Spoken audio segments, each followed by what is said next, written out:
The kicking component of the test is divided into 21 separate activities. Where the two cones are together, that's 40 metres, and then it's 5 metres after that, all right? So, first off, drop punt, preferred foot, you got 2 kicks each. Beginning with the basic drop punt, the objective here is to kick the ball as far as possible with reasonable accuracy. First with the preferred side and then the non-preferred side. 46. The next activity involves kicking torpedoes.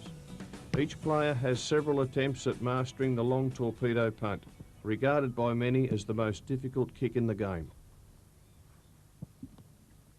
Kicking off just one step happens with great regularity in a game, and it is that skill which is tested in our next activity. This test monitors the player's ability to kick long distances from just one pace. Okay. The soccer kick is our next activity. The objective here is to gauge the player's control and distance when kicking the ball off the ground, as often happens in actual games. We're going to have some set shots for goal. You're going to have 2 kicks from each spot. Activities 8 to 14 of the kicking component test the player's goal-kicking abilities under a variety of scenarios. These include set shots from 25 metres and 45 metres, both directly in front of goal and on a 45-degree angle. 1.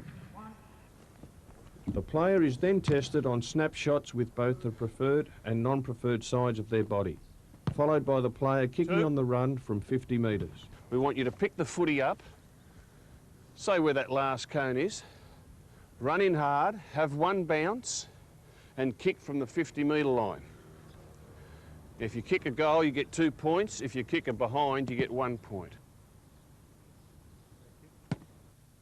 Monitored next are the banana and the check side kicks. Good kick. Both indicate the player's ability to improvise when kicking for goal from an acute angle. The objectives of activities 15 and 16 are designed to test the player's defensive kicking skills, with players required to kick for touch. From deep in defence, players must retrieve the football, turn, and then kick a grubber from the goal square over the boundary line at a target area between 25 and 50 metres from the point post. 2. Kicking activities 17 to 21 test components of passing the football. Passing accuracy, with the preferred and non-preferred sides, investigates the player's ability to kick over 30 metres on the run and hit a target. Good kick. We now look at the weighted kick. What you've got to do, fellas, you're going to have 4 kicks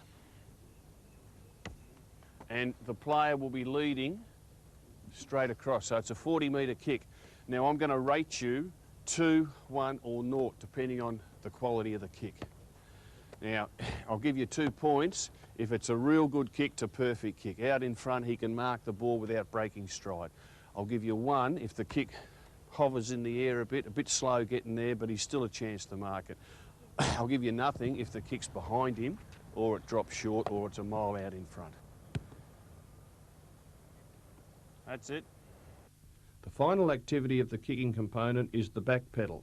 So you've got to come in, head down, pick up the ball, back 2 or 3 steps, and then kick. Now, you don't know where you're going to kick. Come here, Lockie. Lockie's going to be standing in the middle. While you're coming in to pick up the footy, he'll be standing in the middle. As soon as you move back 2 steps, he's going to go to 1 point. If he goes to this point, he's going to lead through there. If he's there, he's going to lead through there. If he's back here, he's going to lead.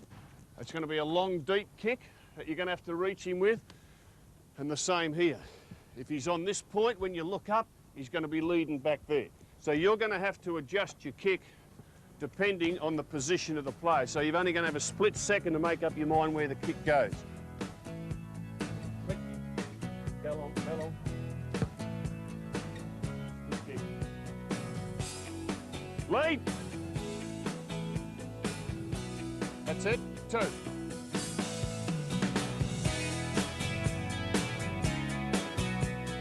There are 10 activities that make up the handball component of this assessment. The aim is to gauge the player's ability to dispose of the ball by hand in a variety of simulated match situations. Activities 22 and 23 monitor the distance a player can handball with both his preferred and non-preferred hand. Players have 2 attempts with each hand and can move or take a standing start, whichever they preferred. The 10-metre moving target is next. 2. Players are allowed 5 attempts with each hand, running to pick up a stationary ball and firing it at a moving target. 2. Here we monitor the accuracy of the disposal from both a crouched and moving position. 2 points are awarded for excellent delivery, with the receiver not changing stride. 1 for satisfactory delivery and 0 for a poor handball. Now we do exactly the same again, except the distance is over 20 metres. So 5 on your preferred hand and then 5 non-preferred over 20 metres. We're looking for the perfect one. That's good. 2. It's a great hit. Activities 28 and 29 involve 10-metre rapid-fire passes from a standing position. Here the player receives the ball and then fires out 5 consecutive handballs using the preferred and then the non-preferred hand. This test identifies the player's ability to receive and then fire handballs out as quickly as possible whilst maintaining pinpoint accuracy. Run hard. The weighted handball test makes up the final activity of the handball assessments. The player has 5 attempts with each hand to receive the ball and weight it over the head of the running receiver. A perfect handball receives 2 points, average just 1, and unsatisfactory delivery no score. The objective here is to prove that the handballer can think quickly and execute effectively the most difficult but creative handball in the game.